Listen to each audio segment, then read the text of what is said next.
नमस्कार दोस्तों, स्वागत है आपका हमारे YouTube चैनल जीके ट्रैकर पे। देखिए फ्रेंड्स, आज के वीडियो में हम 21 सितंबर को हुए एग्ज़ाम पेपर के सॉल्यूशन को यहाँ पे देखेंगे। सभी 100 क्वेश्चन हम यहाँ पे कवर करेंगे। इस एग्ज़ाम को अब कैंसिल कर दिया गया है। 3 महीने के भीतर ये आपका दोबारा से एग्ज़ाम होगा। जो 21 सितंबर वाला पेपर था उसका सॉल्यूशन हम आज यानी उसके आंसर की हम यहाँ पे कवर करेंगे। आप अपने मार्क्स कमेंट बॉक्स में बता सकते हैं कि इस आंसर की के आधार पे आपके 100 में से कितने मार्क्स यहाँ पर बनते हैं। तो चलिए दोस्तों, आज की वीडियो स्टार्ट करते हैं। सबसे पहला प्रश्न था आपका, निम्न कथनों को पढ़ें। जब सूर्य और चंद्रमा दोनों पृथ्वी के एक ओर होते हैं तो उस स्थिति को युति कहते हैं। बिल्कुल सही है। यानी कि जब हमारी अर्थ है और इसके एक ही तरफ सूरज भी आ गया और हमारा चंद्रमा भी आ गया, इस स्थिति को कहते हैं युति। और जब इन दोनों के बीच में अर्थ आ जाती है उसको कहा जाता है वियुति।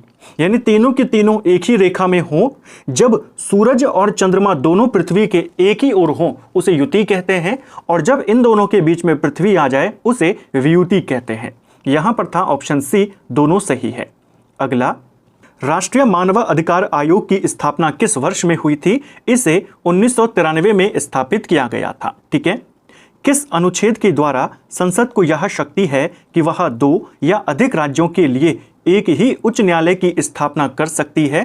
तो 2 या 2 से ज्यादा राज्यों के लिए एक ही हाईकोर्ट हो सकता है। यह अधिकार संसद को 231 अनुच्छेद में दिया गया है। ऑप्शन डी सही इसका उत्तर था। अशोक ने कौन से शिलालेख में मिस्र के राजा टॉलमी द्वितीय को अपना समकालीन कहा? देखिए, अशोक के जो हमें प्रमुख 14 शिलालेख मिले हैं, किस शिलालेख में क्या बात कही गई है ये सवाल बन जाता है। अशोक का जो एक प्रमुख शिलालेख है जिसका नाम है 13वां शिलालेख। ठीक है। इस 13वें शिलालेख में मुख्य तौर पर कलिंग युद्ध का वर्णन किया गया है। सवाल बनता है अशोक के किस शिलालेख में कलिंग युद्ध का वर्णन है? वो 13वां शिलालेख है। इसी शिलालेख में उसने पड़ोसी राजाओं का उल्लेख किया है। 5 पड़ोसी राजाओं का उसने उल्लेख किया है, 5 यूनानी राजाओं का, जिसमें मिस्र के राजा टॉलमी द्वितीय का नाम है। इसके अलावा सीरिया का जो राजा था एंटियोकस द्वितीय, उसका नाम है। साइरीन का जो राजा था मगस, उसका नाम है। मैसेडोनिया का जो राजा था एंटीगोनस, उसका नाम है। और एपिरस का जो राजा था अलेक्जेंडर, इन 5 राजाओं के नाम है। तो किस शिलालेख में है? 13वें शिलालेख में। ऑप्शन डी सही आंसर होगा। अगला, विंडोज 7 में एक basic MBR master boot record disk पर अधिकतम कितने प्राइमरी पार्टीशन बनाए जा सकते हैं? जो मास्टर बूट रिकॉर्डर होता है, MBR आपका होता है, इसमें एक बार में आप अधिकतम 4 प्राइमरी पार्टीशन बना सकते हैं। ऑप्शन ए इसका सही आंसर होगा। ठीक है। यदि लोकसभा और राज्यसभा में किसी साधारण विधेयक को लेकर गतिरोध उत्पन्न हो जाता है तो निम्न में से गतिरोध तोड़ने के लिए संयुक्त सत्र आहूत करता है। यहां पर आहूत करने की बात थी। अगर होता संयुक्त सत्र की अध्यक्षता करता है तब आंसर लोकसभा अध्यक्ष होता। यहां पर आहूत पूछा है यानी इसका आंसर है राष्ट्रपति। ठीक है। भारत में आर्थिक सुधार की प्रक्रिया को कब जारी किया गया था? देखिए, भारत ने आर्थिक सुधार प्रक्रिया जो थी, बड़े लेवल पे आर्थिक सुधार भारत में कब हुए? 1991 में। तो इसका सही आंसर होता 1991। अब आपको माह भी पूछ लिया कि किस माह से शुरू करी। इसका सही आंसर था ऑप्शन डी, जुलाई 1991 से भारत में आर्थिक सुधारों की शुरुआत होती है। ठीक है। इसके माध्यम से उदारीकरण, निजीकरण और वैश्वीकरण, जो LPG मॉडल था, उसको शुरू किया गया। ठीक है। यानी लिबरलाइजेशन, प्राइवेटाइजेशन और ग्लोबलाइजेशन। ठीक है। अगला है, सूची को सूची 2 से यहाँ पे सुमेलित करना है। एक तरफ कुछ प्रमुख सिद्धांत हैं, दूसरी तरफ उनको किस व्यक्ति ने दिया है, उनके नाम। ज्वारीय परिकल्पना, किसके द्वारा ये अवधारणा दी गई है? ज्वारीय कल्पना जेम्स जीन्स ने दी थी। ठीक है। यानी पहले का हो जाएगा 2। दूसरा है ग्रहाणु परिकल्पना, इसको किसने दिया था? चैम्बरलिन ने दिया था। यानी दूसरे का हो जाएगा 1। द्वितारक परिकल्पना, इसे रसेल ने दिया यानी 4। और निहारिका परिकल्पना, इसे लाप्लास ने दिया यानी कि 3। 2 1 4 3 ऑप्शन ए में है, यही आपका सही आंसर है। ठीक है। अगला, निम्न कथनों पर विचार करें। पहला, नई रोशनी 18 से 65 वर्ष की आयु वर्ग की अल्पसंख्यक समुदाय की महिलाओं के लिए एक केंद्रीय क्षेत्र की योजना है। क्या ये कथन आपका सही है? पहला कथन आपका बिल्कुल सही है। जो नई रोशनी योजना है यह अल्पसंख्यक मंत्रालय जो है हमारा मिनिस्ट्री ऑफ माइनॉरिटी अफेयर उसके द्वारा शुरू करी गई। ये योजना मुख्य तौर पर 18 से 65 साल की जो अल्पसंख्यक महिलाएं हैं उनके कौशल या उनको प्रशिक्षण देने को लेकर के, उनके सशक्तिकरण को लेकर के शुरू करी गई थी। ठीक है। इसमें दूसरा कथन है कि इस योजना को अब पीएम विकास के एक घटक के रूप में विलय कर दिया गया है। देखिए, अल्पसंख्यक समुदाय के लिए 5 योजनाएं प्रमुख तौर पे चल रही थी। सीखो और कमाओ योजना, उस्ताद योजना, हमारी धरोहर योजना, नई मंजिल योजना और नई रोशनी योजना। इन 5 को मिलाकर के अब पीएम विकास का एक घटक बना दिया गया है। ये वाला भी सही है आपका। यहाँ पर आपको पूछा है कौन सा सही है, दोनों कथन सही हैं। भारत में खरोष्ठी लिपि का प्रचलन निम्न में से किस शक्ति के भारत पर आक्रमण का महत्वपूर्ण प्रभाव था? ये क्वेश्चन आपसे पूछा गया था। देखिए, सबसे पहले शिलालेखों को, अभिलेखों को लिखने की जो परंपरा शुरू करी थी वो फारस में शुरू हुई थी, यानी ईरानियों ने शुरू करी थी। यहाँ पर ईरानियों का पूछा है, ईरानी नाम नहीं दिया है, तो यहाँ पर आप करेंगे पारसी। जो पर्शियन थे, ईरान को ही पहले पर्शिया कहा जाता था, वहीं से सबसे पहले अभिलेख उत्कीर्ण करने की जो प्रथा थी वो शुरू हुई। अपने संदेशों को राजा पत्थरों पे लिख करके जनता तक पहुंचाते थे ताकि वो लंबे समय तक चलते रहें। भारत पर जब पारसी आक्रमण हुआ यानी ईरानियों का आक्रमण हुआ, वहीं से खरोष्ठी लिपि भारत में आई। और जब अशोक ने अभिलेख लिखाने शुरू करे, जो भारत के बॉर्डर्स पर स्थित हैं अशोक के शिलालेख, वो फिर हमें खरोष्ठी और अरमाइक लिपि में मिलते हैं। ठीक है, इसका सही आंसर है बी। निम्न में से कौन सा एक मदरबोर्ड कारक आमतौर पर अतिरिक्त घटकों के लिए सबसे अधिक विस्तार स्लॉट प्रदान करता है? तो सबसे अधिक विस्तार स्लॉट प्रदान करता है जो मानक ATX होता है। ठीक है, स्टैंडर्ड ATX वाला मदरबोर्ड। ठीक है। पारिस्थितिकी कृषि का मुख्य उद्देश्य क्या है? पारिस्थितिकी कृषि का मुख्य उद्देश्य है रासायनिक खादों एवं कीटनाशकों के स्थान पर जैव खाद और जैव कीटनाशकों का इस्तेमाल। ठीक है। अगला, निम्न में से कौन 22 जनवरी 2024 को अयोध्या के राम मंदिर में प्राण प्रतिष्ठित रामलला की मुख्य मूर्ति के शिल्पकार हैं? कौन थे मुख्य मूर्ति के शिल्पकार? अरुण योगीराज काफी ज्यादा चर्चा में रहे थे। सूची को सूची 2 से यहाँ पे सुमेलित करना है। स्वदेश मित्र, यह जो पत्रिका थी यह किसके द्वारा शुरू करी गई? स्वदेश मित्र जी सुब्रमण्यम अय्यर ने निकाली थी। पहले का हो जाएगा 4। ठीक है। जो बंगाली पत्रिका थी इसे सुरेंद्रनाथ बनर्जी ने निकाला यानी 1। सुधारक जो पत्र था इसे गोपाल गणेश अगरकर ने निकाला यानी 2। और इंडियन मिरर SN सेन का था यानी तीसरे का हो जाएगा, चौथे का हो जाएगा 3। 4, 1, 2, 3 हमारा सही आंसर है जो डी में था। ठीक है। भारत के सर्वांगीण विकास हेतु सामुदायिक विकास कार्यक्रम कब शुरू किया गया? तो भारत में सामुदायिक विकास कार्यक्रम की शुरुआत पंचायती राज से पहले इनको शुरू किया गया था। ये जो कार्यक्रम था ये असफल हो गया था। ये असफल क्यों हुआ, उसी की जांच के लिए, उसी पर अपनी सिफारिशें देने के लिए एक कमेटी बनाई गई थी, बलवंत राय कमेटी, जिसने 3 स्तरों पर पंचायती राज का सुझाव दिया। तो जो पूरा पंचायती राज का हमारा सिस्टम बना उससे पहले यह कार्यक्रम आया था। इसे 2 अक्टूबर 1952 को शुरू किया गया था। ठीक है। पंचायती राज के बारे में, पंचायती राज के पूरे कॉन्सेप्ट के बारे में हमारे सेकंड चैनल ट्रेंडिंग जीके पर एक सिंगल वीडियो है जिसे आप देख सकते हैं। आपको पंचायती राज के बारे में कौन कौन सी पंचवर्षीय योजना किस मॉडल पर आधारित थी सब आपको वहां पे मिल जाएगा। तो आपने अगर उसको भी सब्सक्राइब नहीं किया है तो आप उसे सब्सक्राइब कर सकते हैं, डिस्क्रिप्शन में आपको लिंक मिल जाएगा। नेक्स्ट है, निम्न कथनों को पढ़ें। प्लेटों के विकास, प्रकृति और गति तथा परिणामी प्रतिक्रियाओं के संपूर्ण तंत्र को प्लेट विवर्तनिकी कहा जाता है। क्या पहला वाला आपका सही है? देखिए, प्लेटों के उनको विकास यानी उनको डेवलप होने का या उनकी जो प्रकृति है या उनकी जो गति है, इन सारे सिस्टम को हम प्लेट विवर्तनिकी कहते हैं। पहला कथन आपका बिल्कुल सही है, प्लेट टेक्टोनिक्स इनको कहा जाता है। ठीक है। दूसरा है, घूमती हुई पृथ्वी पर ऊपर की ओर स्थित भागों और नीचे की ओर स्थित बेसिनों के बीच यांत्रिक स्थिरता को समस्थिति कहते हैं। क्या ये सही है? ये वाला भी आपका सही है। यहाँ पर भी आपके दोनों स्टेटमेंट सही थे। कृषि मेघ किससे संबंधित है? जो कृषि मेघ था आपका, ये ICAR का डाटा पुनः प्राप्ति केंद्र के लिए फेमस है। जो कृषि मेघ है, बेसिकली यह एक डेटा रिकवरी सेंटर है जिसे Indian council of agricultural research यानी ICAR के द्वारा बनाया गया है। ठीक है। अगला, सहकारी संघवाद नीति आयोग के मार्गदर्शक सिद्धांतों में से एक है। क्या ये कथन सही है? देखिए, सहकारी संघवाद नीति आयोग के मार्गदर्शक सिद्धांतों में से एक है, ये बिल्कुल सही है।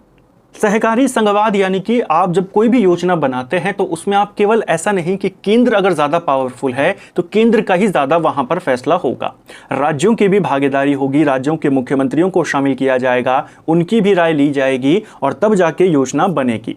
तो सहकारी संघवाद नीति आयोग के मार्गदर्शक सिद्धांतों में से एक है, ये बिल्कुल सही है। ठीक है। दूसरा, नीति आयोग द्वारा ऊपर से नीचे की ओर दृष्टिकोण को अपनाया जाता है, गलत हो जाएगा। हमने यहाँ पर देखा सहकारी संघवाद की बात करता है, यानी सभी राज्यों से विचार विमर्श करके किया जाएगा। तो इसमें क्या होता है, नीति आयोग में नीचे से ऊपर का दृष्टिकोण अपनाया जाता है, ना कि ऊपर से नीचे। जो योजना आयोग था उसमें योजनाएं ऊपरी स्तर पर बनती थी, उसके बाद राज्यों में उसको इंप्लीमेंट किया जाता था, वहां पर चलता था ऊपर से नीचे का दृष्टिकोण। नीति आयोग में सभी से राय यहां पर ली जाती है, उसके बाद जाकर के ऊपर कोई कानून बनता है, संसद फिर कोई कानून बनाती है। तो नीति आयोग में नीचे से ऊपर का दृष्टिकोण चलता है, ना कि ऊपर से नीचे। सेकंड वाला गलत था, इसीलिए यहां पर केवल पहला वाला सही है। अगला, 7 रंगों की पहाड़ी एक वलित पर्वत श्रृंखला और एंडीज पर्वतमाला का हिस्सा कहां पर स्थित है? तो 7 रंगों की जो पहाड़ी है, 7 कलर हिल इसको कहते हैं, ये आपके अर्जेंटीना में पड़ती है। ऑप्शन ए सही आंसर होगा। ठीक है। MS एक्सेल में किसी सेल रेंज में उच्चतम मान खोजने के लिए कौन सा फंक्शन उपयोग किया जाता है? सिंपल सा सवाल था, मैक्स वाला जो आपका फंक्शन है उसका इस्तेमाल करते हैं। ठीक है। अगला, आदि ग्रंथ या ग्रंथ साहिब का संकलन किसके द्वारा पूरा किया गया? किसके द्वारा किया गया पूरा? गुरु अर्जुन देव के द्वारा। 2024 ब्रिक्स शिखर सम्मेलन कहां पर हुआ था? ये आपके रूस के कजान में हुआ था। ठीक है। निम्न में से वस्तु एवं सेवा कर के संबंध में कौन सा कथन सही है? पहला, GST 1 जुलाई 2017 से पूर्ण रूप से लागू किया गया। पहला आपका बिल्कुल सही है। इस कर में केंद्र और राज्यों के द्वारा लगाए जाने वाले 17 करों को समाहित किया गया। केंद्र और राज्यों के द्वारा जो 17 अलग अलग प्रकार के अप्रत्यक्ष कर लगाए जाते थे उन सबको GST में शामिल कर दिया गया, ये भी सही है। इस कर को सिंगल वैट से भी जाना जाता है, ये वाला भी आपका सही है, सिंगल वैट के नाम से भी इसको कहते हैं। यहाँ पर आपके तीनों कथन सही थे। अगला, 2018 से पहले 3 श्रेणियों सूक्ष्म, लघु और मध्यम उद्योग के अंतर करने का एकमात्र मानदंड संयंत्र और मशीनरी में निवेश था। क्या ये सही है आपका? हमारे जो 3 प्रमुख संयंत्र होते हैं, लघु उद्योग, सूक्ष्म उद्योग और मध्यम उद्योग, कौन लघु उद्योग है, कौन मध्यम उद्योग है, कैसे पता चलेगा? तो 2018 से पहले ये व्यवस्था थी कि वहां पर उस उद्योग में कितने की मशीनरी, कितने का पूरा खर्चा है वो हुआ है, संयंत्र कितने के लगे हैं, मशीनरी वहां की कैसी है, इस आधार पे। ठीक है। 2018 में संशोधन ने इस प्रथा को छोड़ दिया और निवेश मानदंडों को उत्पादन मानदंड से परिवर्तित कर दिया। सेकंड वाला आपका गलत है। पहली चीज 2018 में नहीं हुआ, ये हुआ 2020 में। ठीक है। ये जो परिवर्तन हुआ कि एकमात्र मानदंड जो पहले मशीनरी को देखा जाता था, अब उसे उत्पादन को और टर्नओवर को जोड़ दिया गया। ठीक है। तो पहली चीज ये 2018 में नहीं 2020 में हुआ। 18 में लाया गया था विधेयक, लेकिन वो पास नहीं हुआ था, खत्म हो गया था। ठीक है। 2020 में हुआ। दूसरा, इसमें निवेश यानी मशीनरी और जो आपके पास टेक्नोलॉजी है, इस पर आपने जितना निवेश किया है उसके साथ साथ जो आपका वार्षिक कारोबार है, टर्नओवर है, उसको भी जोड़ दिया। उत्पादन को नहीं जोड़ा, टर्नओवर को जोड़ दिया कि अगर किसी का टर्नओवर 5 करोड़ से ज़्यादा है या किसी का 10 करोड़ से ज़्यादा है तो उनके लिए अलग अलग कैटेगरी बनाई। ठीक है। तो यहाँ पर पहला सही है, दूसरा वाला आपका गलत है। अगला, बंगाल विभाजन कब हुआ था? बंगाल विभाजन 1905 में, यानी पहले का हो जाएगा सी। पहले का सी केवल एक ही जगह पर है, आपने दूसरों को चेक भी नहीं करना, सीधा यही आपका उत्तर है। ठीक है। अगला, HTTP, WWW, FTP, SMTP का उपयोग OSI की किस परत में किया जाता है? ये जो अलग अलग हमारे प्रोटोकॉल्स हैं, इनका इस्तेमाल जो हमारा OSI open system interconnection model होता है, ये सारे के सारे जो प्रोटोकॉल होते हैं, इनका इस्तेमाल सबसे ऊपरी जो लेयर होती है, 7वीं लेयर जिसे कहते हैं एप्लीकेशन लेयर, वहां पर किया जाता है। ऑप्शन डी सही आंसर होगा। बेसिकली जो OSI मॉडल है, ये 7 लेयर का एक मॉडल है, जिसमें सबसे ऊपरी जो परत है, 7वीं जो परत है, उसे कहते हैं एप्लीकेशन लेयर। ये सारे के सारे जो हमारे प्रोटोकॉल हैं, कहां पर लगते हैं? एप्लीकेशन लेयर में ही अपना काम करते हैं। ठीक है। भारत में होने वाली संपूर्ण वर्षा का 75% निम्न में से किसके कारण होती है? मानसून के ऊपर भी इंडियन ज्योग्राफी वाली सीरीज में हमने डिटेल से बात करी थी। कौन सा मानसून किस दिशा से आता है, कैसे आता है, कहां पर वर्षा होती है, शीतकाल में क्यों होती है, कहां होती है, सब देखा था। जो संपूर्ण वर्षा का 75% होता है भारत में, वो दक्षिण पश्चिमी मानसून से होता है। ऑप्शन ए सही उत्तर होगा। नए विकास बैंक यानी जो न्यू डेवलपमेंट बैंक है, NDB है, ये कहां पर है? ये आपके चीन के शंघाई में पड़ता है। ऑप्शन ए सही आंसर होगा। किस संस्था से जुड़ा हुआ बैंक है? ये ब्रिक्स का बैंक है। ठीक है। सूची को सूची 2 से मिलाना है। पेपर काफ़ी लेंथी था, काफ़ी ज़्यादा मिलान वाले, कथन वाले सवाल थे, और ऐसा ही पैटर्न आपको अब आगे भी देखने को मिलेगा। तो आप जब भी क्वेश्चंस को करें, चाहे आप MCQs को लगाएं, वन लाइनर्स को आप लगाएं, उनके साथ एक्स्ट्रा फैक्ट को ज़रूर देखें, ताकि आपके जो जो डाउट्स हैं वो क्लियर हो सकें। उसी क्वेश्चंस को और कितने तरीके से पूछा जा सकता है, क्या क्या उसके बारे में पूछा जा सकता है, वो सब उसी के साथ साथ कवर करते हुए चलें। यहाँ पर दिया है आर्टिकल 14। आर्टिकल 14 में क्या है? आर्टिकल 14 में है कानून के समक्ष समानता। तो पहले का आंसर क्या है? पहले का हो जाएगा ए। अनुच्छेद 19 में क्या है? 19 में बोलने और अभिव्यक्ति की स्वतंत्रता का अधिकार है। दूसरे का हो जाएगा 3। अनुच्छेद 21 में जीवन और व्यक्तिगत स्वतंत्रता का संरक्षण है, यानी कि 2। और 32 में संवैधानिक उपचारों का अधिकार है, यानी 4। 1, 3, 2, 4 हमारा आंसर है। वैसे आपने सिर्फ इतना देखना था, पहले का आंसर क्या है? पहले का आंसर 1 है, और 1 केवल एक ही में है, यही आपका उत्तर है। ठीक है। इल्बर्ट बिल विवाद किससे संबंधित था? जो इल्बर्ट बिल विवाद था आपका, ये न्यायपालिका से जुड़ा हुआ था। ऑप्शन बी सही आंसर होगा। 1883-84 में जब रिपन भारत का वॉइसरॉय था, उसके काल में आता है यह बिल। इस बिल में यह बात कही गई थी कि भारतीय न्यायाधीश उन मुकदमों की सुनवाई कर सकते हैं जिनमें कोई ब्रिटिश नागरिक अपराधी हो या उसके ऊपर मुकदमा चला ना हो, यानी अंग्रेजों के केस भारतीय जजेस सुन सकते हैं, ऐसी व्यवस्था इसमें करी गई। अंग्रेजों ने इसका काफी विरोध किया। इसके विरोध में अंग्रेजों ने जो प्रदर्शन किए उसे श्वेत विद्रोह के नाम से जाना जाता है। ध्यान रखेंगे, श्वेत विद्रोह किसके काल में हुआ? रिपन के काल में हुआ। ठीक है। अगला, एक खुले मैदान में ए और बी किसी एक बिंदु पर खड़े हैं। अब रीजनिंग के कुछ सवाल हैं। जो आपका ये वाला सवाल था, इसका उत्तर था ऑप्शन सी 10 किलोमीटर। अगला जो सवाल था कि ये जो पूरा AMB है, यानी कि ये जो पूरा है, ये आपका D1 है। जो A और B है, यानी ये वाला, ये आपका D2 है, और जो ये दिए हैं ये आपके क्या है? D3। आपने सही विकल्प का चयन करना था। यहाँ पे सही विकल्प है ये वाला। D1 D2 से बड़ा है और D2 और D3 दोनों बराबर हैं। ठीक है। मान लीजिए A और B भाई हैं, A का पिता C है, तो रिलेशन के आधार पे ये सवाल था। इसका आंसर था आपका ऑप्शन ए। ठीक है। अगला कथन है सभी सुइयां धागे हैं, सभी धागे डिब्बे हैं, सभी पेड़ डिब्बे हैं। वेन डायग्राम पर आधारित ये सवाल था, जिसका सही आंसर है ऑप्शन सी, केवल 3 सही है। निष्कर्ष जो है ये वाला, केवल ये सही है, बाकी सारे निष्कर्ष आपके गलत हैं। जब आपसे वेन डायग्राम वाले सवालों में निष्कर्ष निकालने के लिए आता है और कोई चीज़ स्पष्ट रूप से नहीं दी होती है कथनों में कि ऐसा हो सकता है, तो आपने उसे मानकर नहीं चलना है, आपने उसे ऐसा ही मान के चलना है कि ऐसा नहीं होगा। ठीक है। इसका सही आंसर था ऑप्शन सी। अगला, 6 विद्यार्थी ABCDEF मैदान में बैठे, तो इसमें आपने बताना था कि जो छोटे भी हैं और जिन्होंने जूते नहीं पहने, तो इसमें केवल आएंगे ऑप्शन सी। B और E जो थे ये छोटे भी हैं और इन्होंने जूते नहीं पहने। ठीक है। रीजनिंग के किसी सवाल में अगर आपको कोई डाउट होता है तो आप कमेंट में पूछ सकते हैं। अगले वीडियो में मैं कोशिश करूंगा उसको आपको डिटेल सॉल्यूशन देने का। अभी सॉल्यूशन इसलिए नहीं कर रहे हैं ताकि वीडियो ज़्यादा लंबा ना हो। बस में यात्रा करने वाले व्यक्तियों का एक समूह था। इसमें आपने बताना था टोटल कितने व्यक्ति हैं? 23 व्यक्ति थे। ऑप्शन बी सही उत्तर होगा। एक व्यक्ति पंक्ति में बैठे 5 पी व्यक्ति में बॉब का स्थान आरंभ में एम है, अंत से न है, तो आपने बताना था कौन सा विकल्प हमेशा सत्य है। रैंकिंग का सीधा सीधा फॉर्मूला आपसे पूछा गया था, हमने पढ़ा था कि left plus right minus 1 is equal to total. यही तो है, एक साइड से उसका स्थान, दूसरे साइड से एक स्थान और -1 करना है बराबर टोटल। तो P व्यक्ति है यहाँ पे टोटल, ये टोटल हो गया, एक तरफ से M दूसरी तरफ से N -1 is equal to total. ये आपका हमेशा सही होगा, ठीक है।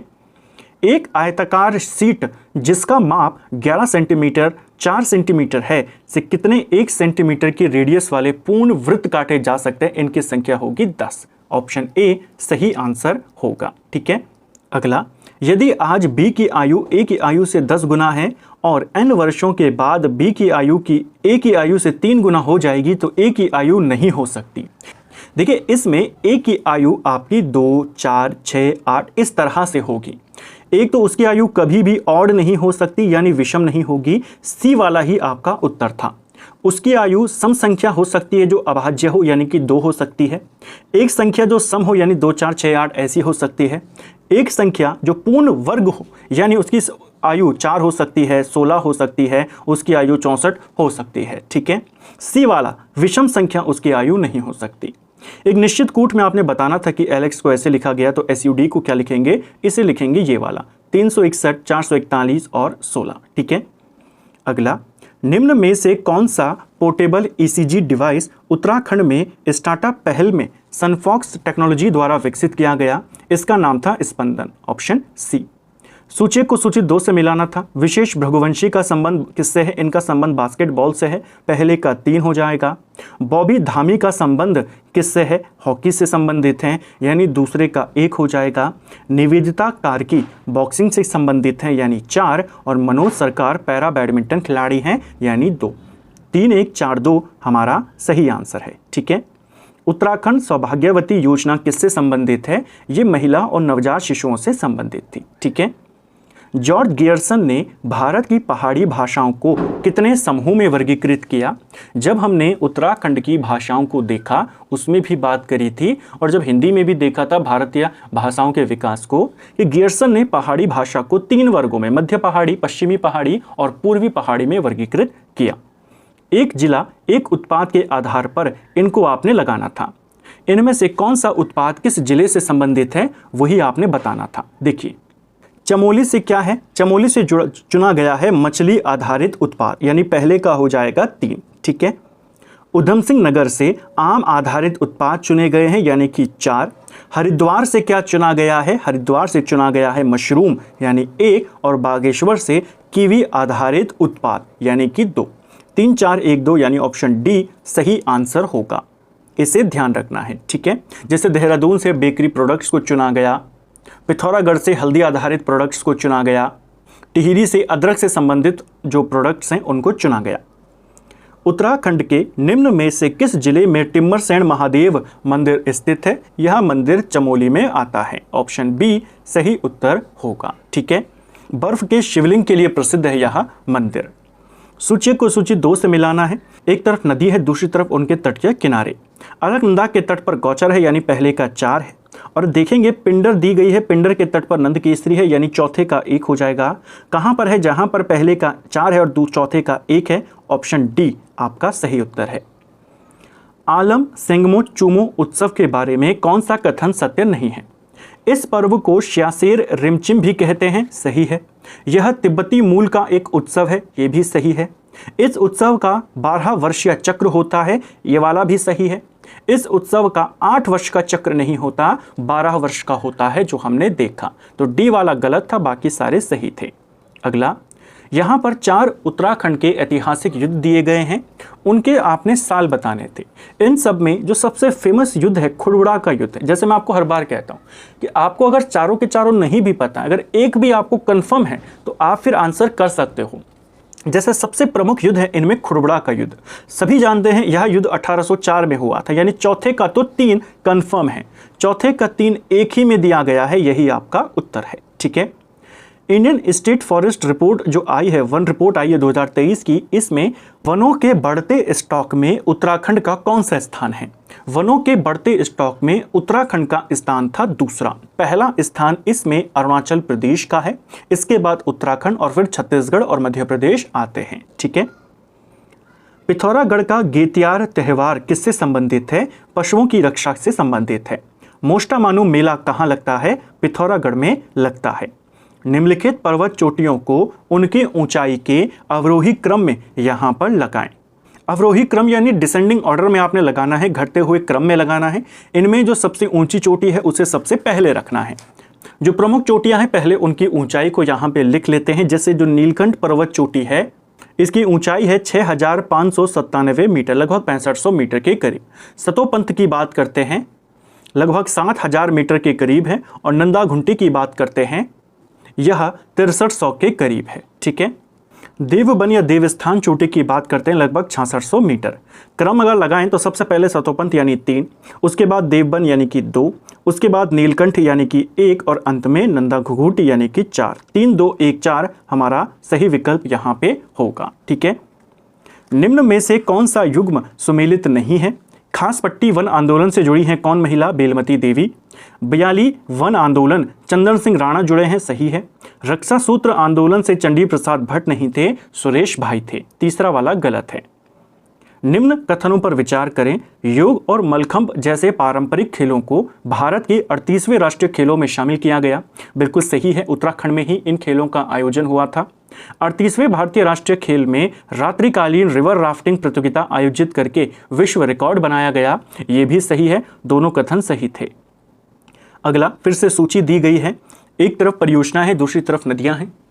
चिला परियोजना किस नदी के ऊपर बनी हुई है? चिला परियोजना आपके गंगा नदी पर बनी है। पहले का हो जाएगा 2। टनकपुर परियोजना शारदा नदी पर बनी है, यानी दूसरे का हो जाएगा 1 आंसर। ठीक है। लोहारी नागपाला भागीरथी पर है, यानी 4। और जमरानी गौला के ऊपर बनी है, यानी 3। 2 1 4 3 आपका सही आंसर है। अगला, इस पर्व का आरंभ भिरुड़ पंचमी के साथ होता है और समापन गमरा महेश्वर की मूर्तियों के विसर्जन के साथ होता है। पूर्व कथित विवरण निम्न में से कौन से उत्सव से जुड़ा है? ये जो विवरण यहाँ पे दिया गया है, यह सातों आठों उत्सव का दिया गया है। ऑप्शन सी सही आंसर होगा। ठीक है। मुख्य तौर पर यह जो उत्सव है पिथौरागढ़ के इलाके में मनाया जाता है, गौरा या गमरा पर्व के नाम से जाना जाता है। ठीक है। हाल ही में उत्तराखंड सकल पर्यावरण उत्पाद जारी करने वाला देश का पहला राज्य बना। जीईपी के अवयव कौन कौन से? इसमें वायु जीईपी, जल जीईपी, मृदा और वन, इन चारों को शामिल किया जाता है, यानी ऑप्शन डी सही उत्तर है। उत्तराखंड का समाचार पत्र जो समय विनोद था, 1868 में इसकी शुरुआत होती है, ये उर्दू और हिंदी इसमें आता था। Option D. निम्न में से कौन सा सही है? मौलाराम गढ़वाल शैली की सर्वोत्तम कृतियों का प्रतिनिधित्व करते हैं, सही है। गढ़वाली शैली का सर्वोच्च कलाकार या सर्वोच्च चित्रकार जो माना जाता है वो मौलाराम को ही माना जाता है। ठीक है। मयंक मुखी उनके प्रारंभिक काल का चित्र है, गलत हो जाएगा। मौलाराम के प्रारंभिक काल का जो चित्र है वो मोर प्रिय है। ठीक है। मयंक मुखी उनके प्रौढ़ काल का चित्र है, तो सेकंड गलत है, केवल पहला सही है। किस मुगल फौजदार को रानी कर्णवती ने 1635 में पराजित किया था? नवाजत खान को। उत्तराखंड का राज्य खेल है फुटबॉल। ठीक है। The Khas family in the Himalayan districts of the United province India पुस्तक के लेखक कौन है? एल.डी. जोशी इसके लेखक थे, यानी लक्ष्मीदत्त जोशी। ठीक है। वास्तुशिल्प उत्कृष्ट कृति गर्तांग गली कहाँ पर है? तो गर्तांग गली आपके उत्तरकाशी के नीलांग घाटी में पड़ती है। तूतिंग उत्तराखंड में स्थित एक गांव है जो कार्बन तटस्थता के लिए जाना जाता है।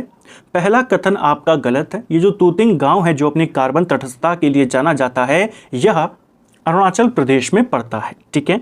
दूसरा, उत्तराखंड के जखोल गांव ने 2024 में साहसिक पर्यटन के लिए सर्वश्रेष्ठ पर्यटन गांव प्रतियोगिता जीती। इसने ग्रामीण होम स्टे के लिए सर्वश्रेष्ठ होम स्टे के लिए प्रतियोगिता जीती थी, ना कि साहसिक के लिए। तो दोनों यहाँ पर आपके गलत हैं। चंद शासनकाल के संदर्भ में यहाँ पर आपने बताना है कौन सा गलत है। जागी जो है ये राजा और दरबार के लोगों को घड़ियाल बजाकर जगाने वाला कर्मचारी होता था, ये वाला गलत है। बाकी सारे आपके सही हैं। सोमनाथ मेले के संबंध में निम्न में से कौन सा कथन सही नहीं है? कौन सा कथन सोमनाथ मेले के बारे में सही नहीं है? देखिए, मेले में नदी में पत्थर फेंक कर पानी उछालने की प्रतियोगिता होती है। पहला आपका बिल्कुल यहाँ पे इसका उत्तर है, ये वाला यहाँ पे नहीं होता, ये गलत है। बाकी इसमें सामूहिक रूप से मछली पकड़ी जाती है, रात्रि के मेले को सल्टिया कहते हैं और यह मेला पशु क्रय विक्रय के लिए फेमस है। ठीक है, निम्न में से सही मिलान करना है। गर्देश समाचार पत्र की शुरुआत कब हुई थी? गर्देश पत्र आपका 1928 में आया था। ठीक है, पहले का हो जाएगा 1। हितैषी पत्र 1935 में आया, दूसरे का 2। तरुण कुमाऊं 1922 में और गढ़वाल समाचार 1902 में। 1, 2, 3, 4 ऑप्शन बी सही आंसर है। निम्नलिखित समुदाय या श्रेणियों में से कौन उत्तराखंड विधानसभा द्वारा पारित समान नागरिक संहिता के तहत शामिल नहीं किया गया है? इनमें से किस समुदाय को यूसीसी से अलग रखा गया है फिलहाल? अनुसूचित जनजाति समुदाय, ऑप्शन बी। भारत सरकार ने किस वर्ष आपराधिक कानून संशोधन अधिनियम 1961 की धारा 3(1) के तहत पिथौरागढ़, चमोली और उत्तरकाशी जिलों को अधिसूचित क्षेत्र घोषित किया था? इन तीनों जिलों को, जो हमारे सीमांत जिले हैं, अधिसूचित क्षेत्र कब घोषित किया गया था? 1974 में। ठीक है, वर्ष 2024 में जारी भारत में हिम तेंदुआ जनसंख्या आकलन कार्यक्रम की रिपोर्ट के अनुसार भारत में 718 तेंदुए हैं, जिसमें से 124 उत्तराखंड में हैं। पहला बिल्कुल सही है। कथन 2 है, भारत में सबसे अधिक हिम तेंदुओं की आबादी उत्तराखंड में है, गलत हो जाएगा।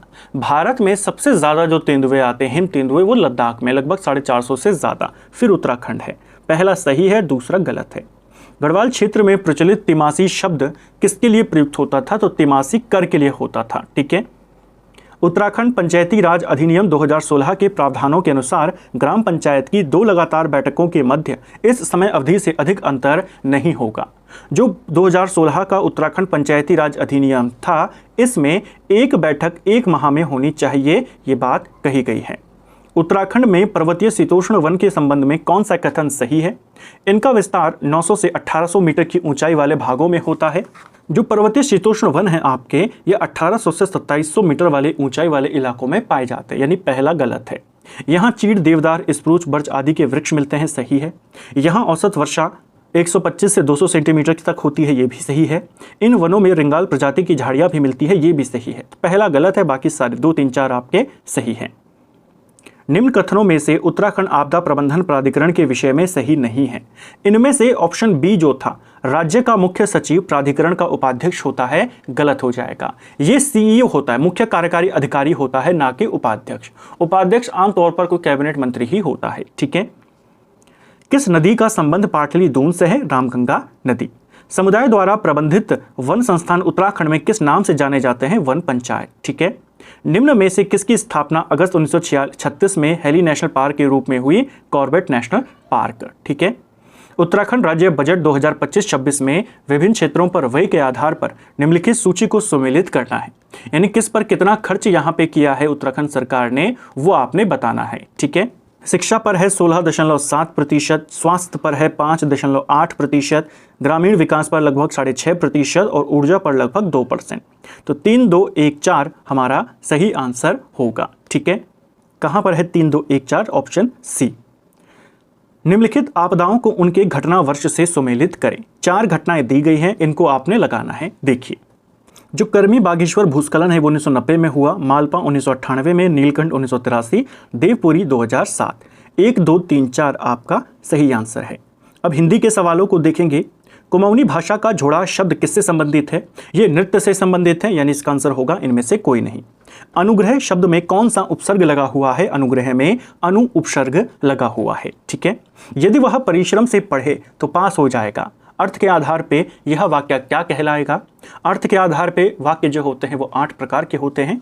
ये वाला वाक्य शर्तबोधक वाक्य होगा। ऑप्शन डी सही आंसर है। सूची को सूची 2 से यहाँ पर लगाना है। एक तरफ शब्द दिए हैं, दूसरी तरफ उनमें कौन सी संधि है वो आपने बतानी है। जो लघुत्तर है इस पे कौन सी संधि है? लघुत्तर में आपकी दीर्घ संधि है, यानी पहले का 4। पहले का 4 केवल 1 में है, यही आपका उत्तर है। ठीक है, निम्न में से परिमाणवाचक विशेषण कौन सा है? परिमाणवाचक विशेषण इनमें से था माणी। ऑप्शन बी सही उत्तर होगा। श्रीमान की वर्तनी में कौन सा कथन सत्य है? तो इसका वर्ण विच्छेद करके दिया गया था। ऑप्शन ए यहाँ पे सही था। ठीक है, अगला सूची को सूची 2 से मिलाना था। उदाहरण चिन्ह इनमें से कौन सा है? उदाहरण चिन्ह 2 वाला है, तो यहाँ पर पहले का 2 है। अर्धविराम कौन सा है? बस आपने यही बताना था, कई बार कवर किया था। अर्धविराम आपका ये वाला होता है, यानी कि 3। विस्मयादि बोधक आपका 4 है, यानी तीसरे का हो जाएगा 4, और उपविराम है ये वाला यानी कि ए, चौथे का ए। 2 3 4 1 ऑप्शन बी में आपका है। ठीक है। एक भारतीय आत्मा किस कवि को कहते हैं? माखनलाल चतुर्वेदी को। अनुस्मारक पत्र को कहते हैं, अनुस्मारक पत्र ये होते हैं स्मरण पत्र। ठीक है, यानी आपने कोई पत्र लिखा हुआ है जिसका जवाब नहीं आया, उस पत्र की जानकारी आप दे रहे हैं एक और पत्र लिख करके, उन पत्रों को कहते हैं अनुस्मारक या स्मरण पत्र। ठीक है। निम्न में से दंतोष्ट वर्ण कौन सा है? व वर्ण। ठीक है। भारतवर्ष में पहला द्विभाषी कंप्यूटर किस नाम से बना था? सिद्धार्थ के नाम से।